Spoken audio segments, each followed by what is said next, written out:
Hello everyone, সবাই কেমন আছেন? দেখেন আজকে আমি খিচুড়ি রান্নাবো। নিজে হাতে মুরগি ধরে আনলাম, কারণ নিজে হাতে সব কিছু করতে অনেক মজা। আসলে দেখেন, দোকানে গেছি, যাওয়ার পরে আমি নিজে মুরগিটা ধরে আমি নিজে হাতে মাপটা পরে মুরগিটা ছেলেরা দিলাম, হে কেটে বসে দিল, তারপরে ঘরে নিব।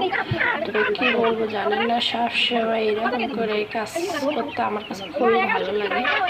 তো আমার সব মেহমান আছে, মেহমানদের বললাম কি খাবা বলো, সবজি খিচুড়ি খাবে, তাই আমি আজকে 5 মিশালি সবজি দিয়ে খিচুড়ি রান্না করব। তো প্রত্যেকটা সবজি আমি সুন্দর করে কেটে কেটে নেব। আর একটা কথা বলবো, সবজি কাটার বিষয়ে কিছু বলার নাই, শুনেন।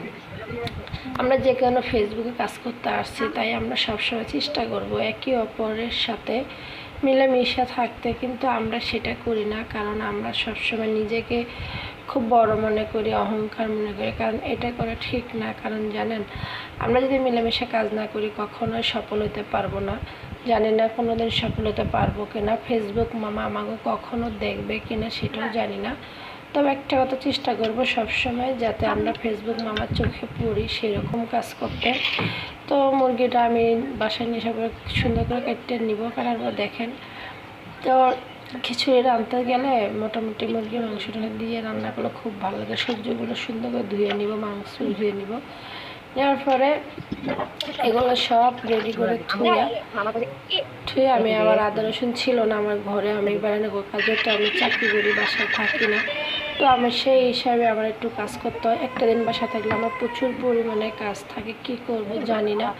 তো আমি এভাবে ব্যালেন্ডার করে নিলাম যাতে পুরো মাছটা খাইতে পারি। চাল ডাল একসাথে নিব, সবজি দিচ্ছি অনেকগুলা, চাল দিব। দেওয়ার পরে চুলার পরে চলে আসলাম। চুলার পরে আসার পরে আমি কতগুলো তেল দিব। দেওয়ার পরে দেখেন, খিচুড়িটা রাঁধতে গেলে আসলেই অনেক মশলাপাতি লাগে।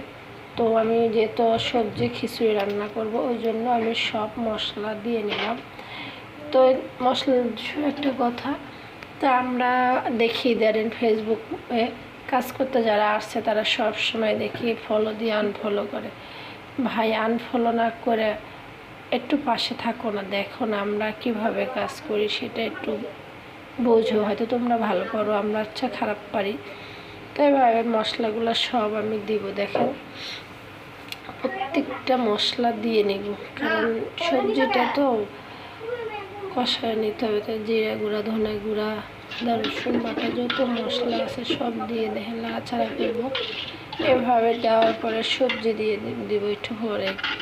দেখেন আমি সবজিগুলো যে রান্না করে রাখছিলাম একটা, ওই সবজিগুলো এখন দিয়া সুন্দর করে দেখেন কী কী দিছি, মিষ্টি কুমড়া, ছিম, কপি,